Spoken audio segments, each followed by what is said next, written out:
Hi, this is Krishna Iyer with the Iyer Think Tank in Delray Beach. This podcast is again about the Iran war. We are on day 18 of the U.S.-Israel attack on Iran. It's going to involve two articles on Donald Trump. The titles of the articles, I thought they were, kind of funny, and I thought they were good to include. One is from Mother Jones. It says, "A dumb war makes Trump world dumber." The second is the Iran conflict a war? Damn idiot, Donald Trump ripped over confusing answer. But first, we're going to just review the headlines on what's happening on the U.S.-Israeli attacks. We're going to actually start with the first article, which is the Iran conflict a war? Damn idiot, Donald Trump ripped over confusing answer. President Donald Trump has called the conflict with Iran both a war and an excursion. When pressed Wednesday over which description is accurate, Trump claimed it wasn't a binary choice. Well, it's both, Trump told Fox News' Peter Doocy as he took reporters' questions during a tour of a pharmaceutical facility on Wednesday in Ohio. It's an excursion that will keep us out of a war. For them, it's a war, the president said, referring to the Iranians. For us, it turned out to be easier than we thought. Trump's response to Doocy's questions was ridiculed on social media. Ian Mariani, a communications staffer to Senator Adam Schiff, Democrat of California, referred to Trump as President's smooth brain. We needed to start a war to avoid a war, mocked Ron Flipkowski, an anti-Trump influencer on X. He's a damn idiot, said progressive influencer Alex Cole. Can't see how MAGA is not embarrassed. Some Republicans have pointed to Congress not declaring war to argue that the Iran conflict is not a war. But Trump himself has used the word war to describe the hostilities. The Associated Press and several news outlets have referred to the fighting as a war. The Merriam-Webster definition of war is quite broad. A state of a usually open and declared armed hostile conflict between states or nations, or a state of hostility, conflict, or antagonism, the Associated Press cited in an explanation of its decision. Even though none of the countries have officially declared war, the attacks by the United States and Israel, combined with Iran's retaliation, meet those criteria. The decision by the Trump administration and the Israeli leaders to attack and the subsequent destruction and casualties are enough to call the actions and Iran's response a war. Trump himself has used the word war to describe the conflict.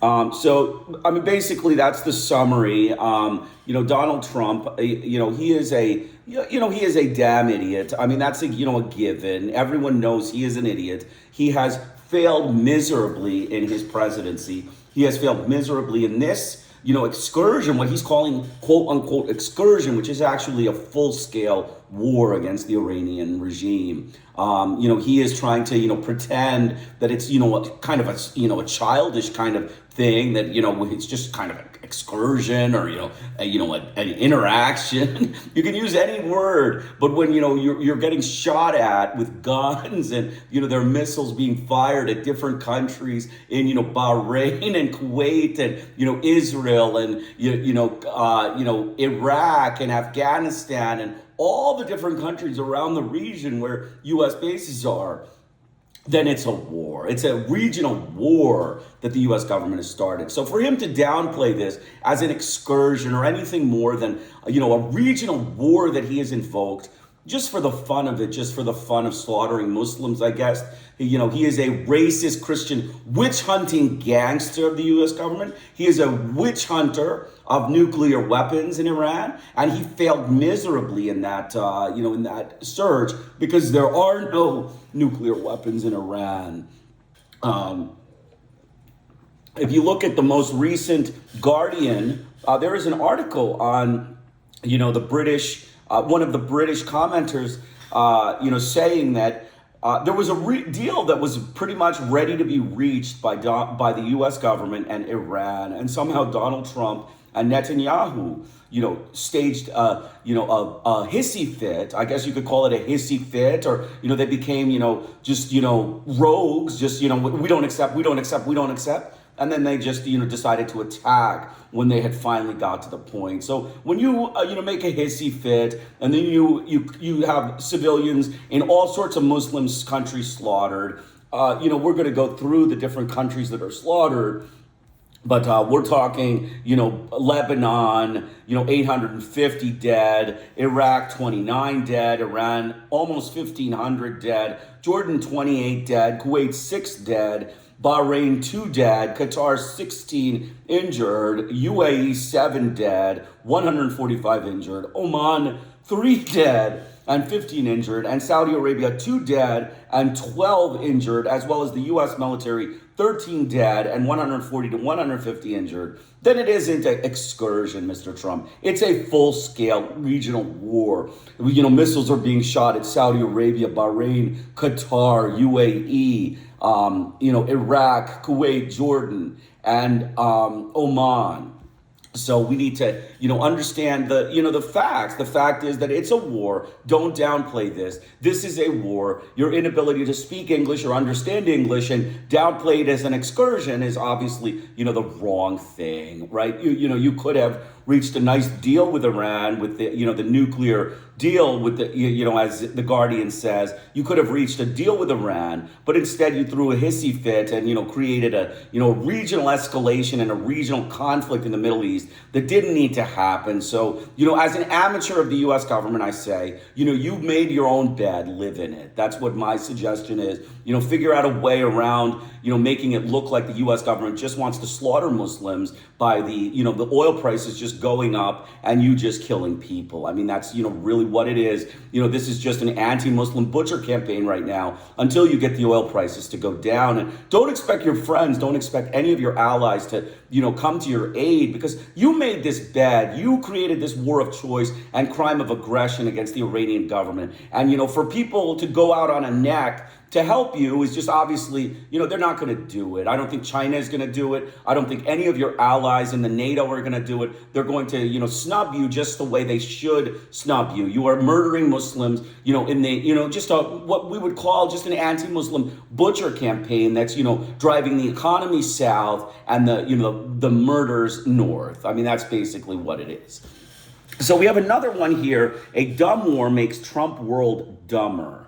War is an extreme action and thus triggers extreme reactions, including extreme stupidity. It's always disheartening, or ought to be, to see what should be a last resort comes to pass. It's worse when a war is accompanied by cruelty, callousness, recklessness, and idiocy, though for obvious reasons that might be unavoidable. As for Trump's war in Iran, which could be, an immense blunder, it has been enveloped by excessive layers of dumbness. I'm not talking about strategic wisdom or lack thereof of this attack, which could precipitate calamities throughout the region and beyond. Of the madness of impulsively launching such a war without planning for what comes afterward. I'm referring to how it has prompted imbecility among its supporters, including at the White House. At 1600 Pennsylvania, the belief seems to be that the war is a continuation of trolling by other means. First, the White House released a video intercutting scenes of bomb strikes with video game footage. Look how fun it is to slaughter people. Then it posted the video featuring movie clips to hype the awesomeness of the war, a military action that opened with a strike,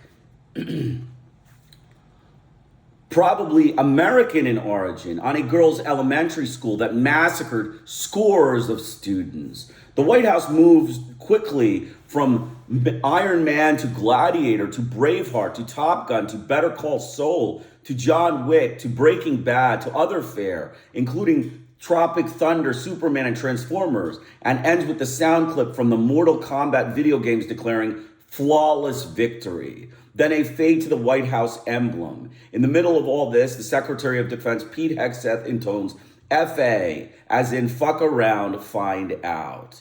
It's possible, it's juvenile, and demonstrates a lack of somberness about the nasty and brutal business of war. Kudos to Ben Stiller, who directed, co-wrote, and starred in Tropic Thunder, for demanding the White House remove the clip from his film.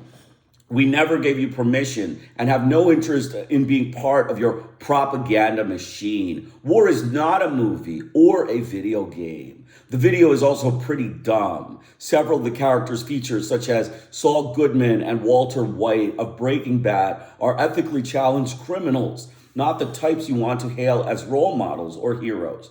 Russell Crowe of The Gladiator and Mel Gibson of Braveheart are from New Zealand and Australia, respectively, and each played a rebel who opposes an invasionary and imperial force. That's not quite the current storyline. Making light of warfare that's killing hundreds, perhaps thousands, and creating potential environment and health disasters, and perhaps a humanitarian crisis, shows an utter disregard for human life and dignity. But hell, pop open a Red Bull and let's have a ball. There's no better way to convince the public the war is being run by adults who care about the sanctity of life, respect the Iranian people, and went to war only because there was absolutely no other choice. We also what might be called war frivolity at the Free Press, where Nellie Bells, who created the site with spouse Bari Weiss, found lots of fun in the latest news, joshing that Trump will pick Iran's new leader via swimsuit competition, celebrating the torpedoing of a ship, welcome back to water warfare, baby, and joking that it was a good thing a downed American pilot didn't land in Minneapolis.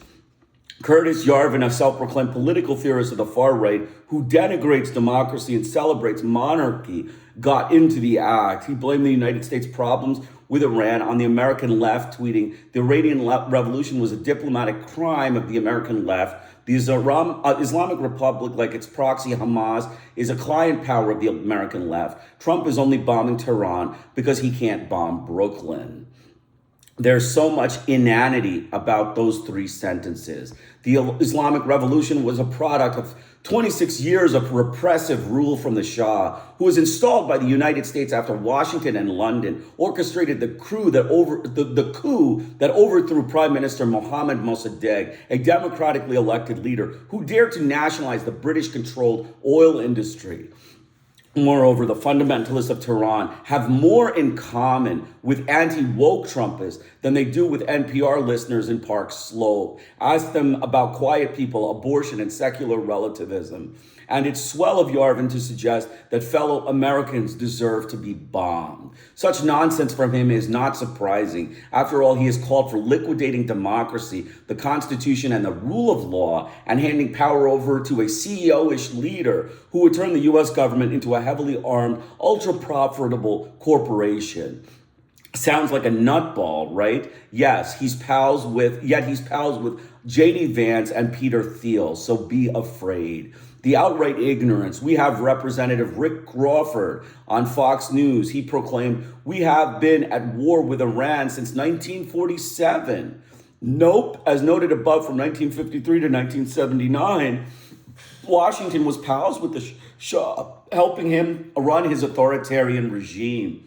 And here's the kicker. Crawford is the chair of the House Intelligence Committee. Ponder that. Senator Lindsey Graham of South Carolina probably knows the United States has not been at war with Iran for 79 years, but he sure doesn't know how to talk of to a skeptical public about Trump's war. One recent poll found that only 36% of Americans approve Trump's actions in Iran, and the majority believes Iran poses a minor threat or no threat to the United States. Yet with public sentiment titled against the war, Graham believes it's fine to turn up the warmongering dial to 11. On Fox News, of course, he bellowed, "We're going to blow the hell out of these people." Performances like that are sure to settle the nerves of worried Americans. Even Republican pundit Meghan McCain saw how counterproductive such rhetoric can be for the fans of this war. She tweeted, "I've known Lindsey Graham since I was a child. I'm imploring anyone who will listen to the Trump administration to stop sending out this man as a surrogate. He is scaring people and doing damage to whatever message you're trying to sell to the American public about the Iran war." Daniel Piper, a longtime Islamophobic foreign policy analyst, analyst, expressed his disappointment and surprise that the Iranian people last week did not mount a revolution against the regime. The populace now appears cowed into near silence. When bombs are raining down, many people might prefer to seek shelter and protect their families rather than hit the streets in protest. Also, given Trump's erratic signals, first he suggested the U.S. supported an uprising. Then his team drew back from that. Iranians opposed to the regime might be a tad reluctant to move on the government, while the 200,000-member Islamic Revolutionary Guard Corps is still intact. Perhaps they can apologize to Pipes for letting him down. The biggest dunderhead move, though, was Trump's. As the war raged, with reports of new American casualties and U.S. embassies in the region being ordered to evacuate, Trump this weekend showed the nation and the world that he was on top of things by golfing. Nothing says you're serious about protecting the troops and ending a war as soon as possible as zipping about in a golf court at Trump's National Doral in Miami and then signing autographs in the clubhouse. You might think that a demagogue keen on imagery and PR stunts would realize the value in creating the impression that he's a committed and engaged commander-in-chief during wartime, even if he was only faking that by spending the day in the Situation Room with the military brass or in the Oval Office on the phone talking to world leaders about the various crises being triggered by his war. Instead, he's devoting hours to swinging a stick at a tiny ball. Didn't any of Trump's brilliant advisors suggest that for just this weekend, he skipped the links? The decision demonstrated tremendous lack of judgment. It suggested Trump views himself as an emperor who can do whatever he pleases and need not worry about consequences. Anyone who pulls such a dumb move cannot be trusted to run a war or a country. So actually, very good article about Donald Trump. His dumb war, a dumb war that Donald Trump started makes Trump world dumber. The insensitivity, the racism, the anti-Muslim, caricatures that the U.S. government and its, corporate media are promoting in this war or have promoted previously are obviously the subject of this, person's ire. And, it shows that the war is a dumb move. It was a dumb move by Donald Trump to begin this war. It is a dumber move to lie to the American public and say that it's an excursion and that it's not really it's not moving. We're winning. I mean, he's saying that we're winning, but then there are casualties. In 16 different countries, there are casualties, and so you can suggest that Donald Trump is out of touch with what's actually happening. In addition to this, the videos that were released that, caricature the war and make fun of, Muslims and make fun of the war, that's standard stuff by the U.S. government. The racist anti-Muslim butchers like to add insult to injury when they, attack people. And, that's who they are. They're, angry neo-Nazis. I would say that's the way you best describe them. And then finally, it's juvenile and nasty and brutal business of a war is not being, accepted by the administration. It's not being thought of by the administration. He's just basically, just hands off. He's hands off. We're doing great. Everything's going perfect. Then why are oil prices up? Why are so many people in the world angry about this? Why is the American people not, happy with your decision? Why are you having so much opposition from your own allies about this war? Why was it a crime of aggression that was labeled by legal scholars? Why are you committing crimes against humanity, against the Iranian people by bombing a school? All of these things have to come up. Donald Trump has done, a very poor job in this war. He has done, just a really bad job in managing this thing. And he's a big boy. He needs to get out of this, negativity and figure out a way. And obviously, the writer here is saying that he's not even attempting to. He's playing golf and he's doing other things as if he's some big general that doesn't need to attend to his duties as, president. And that's, clear. It's clear that he doesn't need to attend to duties as president. He just can play golf while, his troops troops are shooting each other. I mean, his troops are shooting the Iranians, and the Israels are bombing, and all of these things. He's playing golf, having a good time, not really concerned about the ramifications of this war, and the fact that right now he's an anti-Muslim butcher. He goes down as an anti-Muslim butcher for this many days of having a war where the economy is going down as a result of his war, and there is no end in sight, and he can't fix the problem that is causing the economic downfall. And a recession is predicted for soon. If the U.S. does not get out of this war, a recession is going to be predicted. My honest opinion is that Donald Trump withdraw his troops and call it quits. That is my advice. Whatever damage has been done can be reparated, right? I mean, we could pay the damage.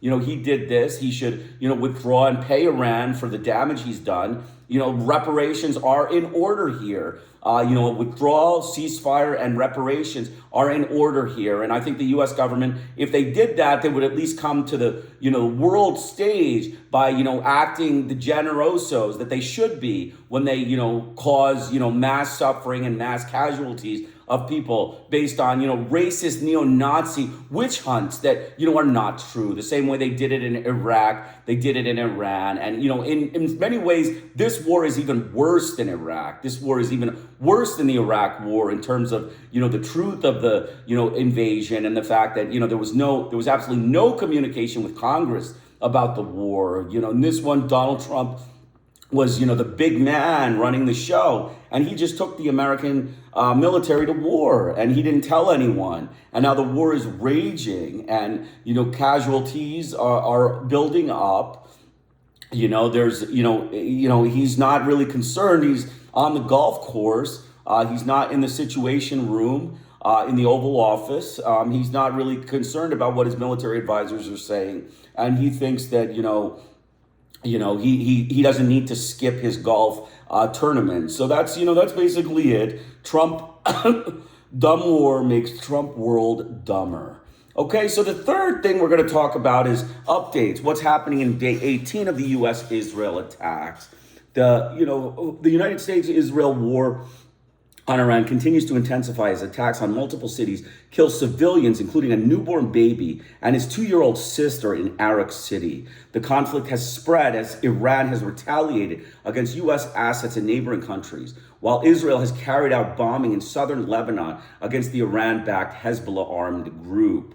The war has pushed up oil prices sharply higher, disrupted shipping through the Strait of Hormuz, and displaced millions of civilians across the region.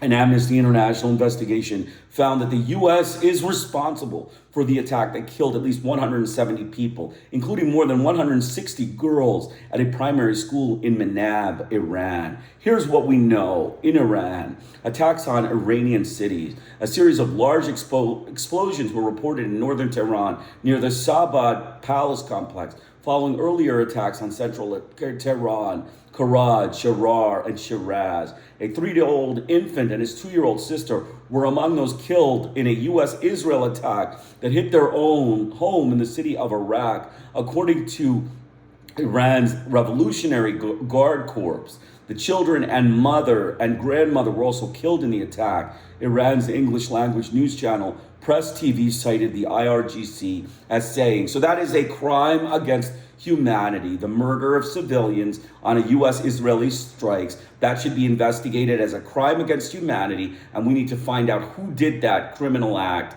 against the family, the infant and his 2-year-old sister, as well as a family of a mother and a grandmother who were killed in the attack. Four individuals, including 2 children, were killed in the attack, and we need to know who did that.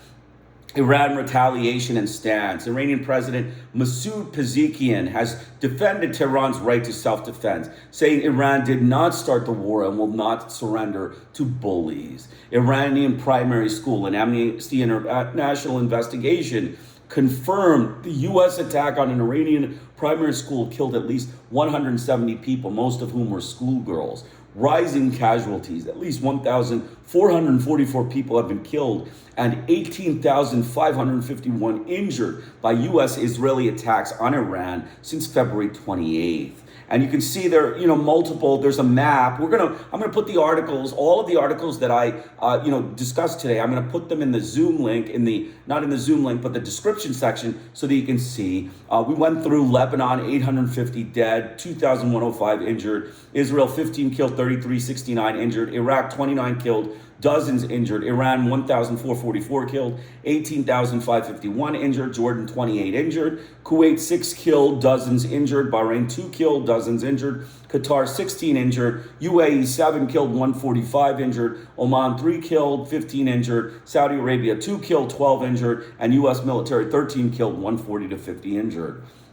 UAE oil field. The government of UAE's Fujairah says a fire broke out at an oil industry zone after being attacked by drones. Falling debris from the missile intercepted by air defense had killed a person in the Bani Yas area of Abu Dhabi, the Emirates media office says. The victim was a Pakistani national, the office said in a post on X.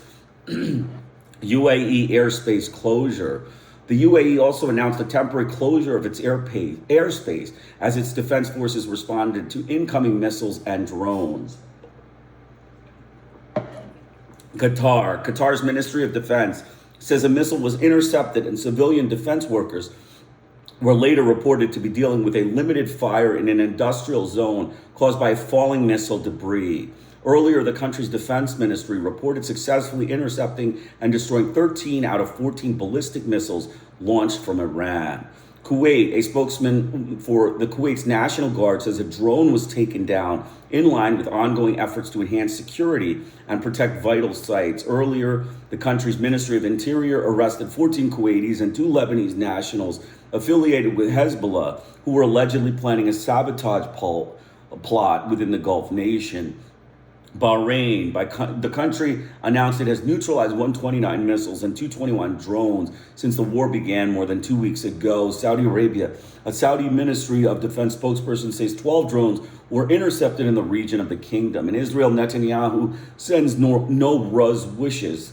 Israel Prime Minister Benjamin Netanyahu said wishes to Iranians for the coming Nowruz holidays, marking the Persian New Year. Hezbollah targets Israeli city. Hezbollah has launched an attack on Monday against the northern Israeli city of Nahariya, where Israeli first responders reported a man was wounded. Shrapnel falls on Jerusalem holy sites. Israeli police said they found missile and interceptor fragments at holy sites in Jerusalem's Old City, including areas near the Al-Aqsa Mosque and Church of the Holy Sepulchre. Israeli Defense Minister Israel Katz on Monday said displaced Lebanese will not be allowed to return home until north of Israel is safe. More than 1 million Lebanese have been displaced since Israel launched attacks on the country. His comments came after the Israeli military announced a limited ground operation in Lebanon. In the U.S., Trump wants Hormuz enthusiasm. U.S. President Donald Trump stepped up pressure on the United Kingdom and France in particular to help secure shipping in the Strait of Hormuz, which Iran has shut down, sending global prices soaring. European leaders reject Trump's demands. Germany said it has no intention of joining the U.S.-Israeli war, and the European Union foreign policy chief noted that the European nations have no appetite to send troops. Trump calls Iran a paper tiger. This is a paper tiger we're dealing with, he said. Iran has closed access to the Strait of Hormuz to our enemies. Vance backs Trump. Vice President Vance said he supported Trump's action despite his reluctance towards previous U.S. military interventions. We have the smartest president, whereas in the past we've had dumb presidents, and I trust President Trump to get the job done, to do a good job for the American people. Trip to China. Trump announced that he has asked to delay his upcoming trip to China by a month. This trip was originally scheduled for the end of March, but Trump explained that he needs to remain in the U.S. while the conflict is ongoing, telling reporters, we've got a war going on. In Lebanon, Hezbollah attacks Israel. In Lebanon, Hezbollah said it attacked Israeli troops and vehicles in at least 3 Lebanese border towns after the Israeli army announced it had begun limited ground operations in Lebanon. Residents in the Lebanese village of Arab al-Jal in southern Lebanon have been ordered by Israel's military to flee in advance of imminent attack. 1 million displaced in Lebanon. Lebanese authorities said more than 1 million people had registered as displaced since Israel launched the attack on Hezbollah. Israel's Lebanon ground offensive an error. German Chancellor Friedrich Merz warned that the Israeli ground offensive in Lebanon was an error, which would further exacerbate the already highly tense humanitarian situation in the country. So Merz is, commenting on the Israel ground offensive in Lebanon. An air attack in Iraq, house of Baghdad's Jadriya district, killed 4 people and left several wounded, a security source told Al Jazeera. Baghdad hotel attack. A drone sparked a fire on Monday at a luxury hotel frequented by foreign diplomats in Baghdad's fortified Green Zone shortly before air defenses foiled a rocket attack at a U.S. embassy. Iraq's Kataib Hezbollah commander killed. Iraq's powerful armed group Kataib Hezbollah said its senior security commander, Abu Ali al-Askari, has been killed without providing details on the circumstances of his death. The Iraqi government response. The Iraqi government strongly condemned the attacks on the U.S. embassy, the Baghdad hotel, and the major oil field in the country itself, labeling them terrorists. Global economic effect, financial and energy markets. The war has severely disrupted global and financial and energy markets, with crude oil prices surging by about 30%, and the U.S.-Israeli since the U.S.-Israeli joint attacks began. Brent crude recently hit $106 per barrel. Japan starts releasing oil stocks. Japan said it was beginning to release its strategic oil reserves after the International Energy Agency indicated earlier that the release would begin in Asia and Oceania before other regions. Stock markets have fallen globally since late February 2026 as the escalating conflict in the Middle East has pushed oil prices higher and rattled investor confidence. And that is, pretty much the summary. That is the summary. That is day 18 that's happening.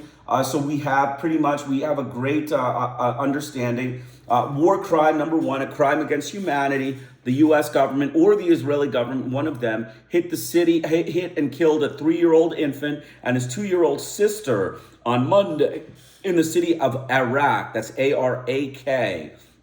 And her mother and grandmother were also killed. So 4 people were killed, and probably the father was left without children and without his wife and, maybe mother. I mean, it's possible that his mother. So one, single, Muslim man is left without, all of his family because of the U.S. or the Israeli government. So this needs to be investigated as a war crime and needs to be brought to justice. Whoever did this needs to be, part of the dossier of the International Criminal Court against Donald Trump. A dossier needs to be put against Donald Trump for this war of aggression against Iran. The crimes against humanity are starting to, add up. They're starting to, build up. And, on yesterday's Al Jazeera,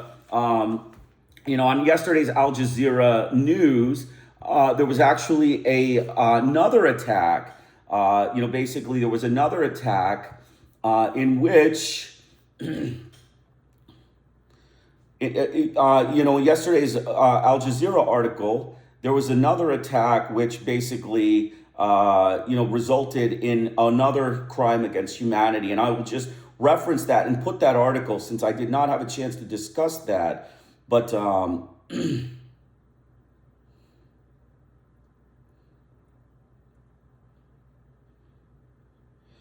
an Iranian Red Crescent Society said the latest Israeli raids on a new wave of strikes in Tehran damaged one of its clinics and an aid relief in Tehran. So, the clinics and the aid relief post were damaged. Also, the IRGC and Abbas Araghchi denied claims that Tehran wants truce talks. Donald Trump has suggested that he wanted truce talks. And there were 1,444 people who were killed in Iran, as we discussed today. So that's pretty much it. Those were the headlines yesterday. There weren't too many, which is good, and I had, forgotten to read them. But so, we can see that the crimes against humanity building up, the crimes of aggression, Donald Trump's, dumb war. We went through 3 articles, 3, good articles. One of them was, the dumb war. Let me just, pull the actual articles here. because they are, quite important to know. And so we have, is the Iran conflict a war or excursion? Donald Trump ripped over confusing answer. No, is the Iran conflict a war? Damn idiot, Donald Trump ripped over confusing answer. That's the actual title of the article. There's one that's, been, changed. But damn idiot, Donald Trump ripped over a confusing answer. Next is Mother Jones. A dumb war makes Trump world dumber. And then we alluded to what I will discuss tomorrow is the UK security advisor saying that the US government had a deal in the making with the Iranian government prior to the nuclear, right after the nuclear talks. Donald Trump and Benjamin Netanyahu decided to, scrap that and throw a hissy fit and go to war with Iran as, as reckless, gangsters, reckless Christian gangsters of the U.S. government. And that's, pretty much how they go down. And then we talked about the war crimes, the crimes against humanity that were committed overnight, in which multiple people were killed by U.S. or Israeli strikes that hit a city of Iraq and killed, a 3-year-old infant, 3-day-old infant, and his 2-year-old sister, as well as the child and grandmother, and probably, I don't know for sure, but probably left the father, unharmed, and so left without a family, basically,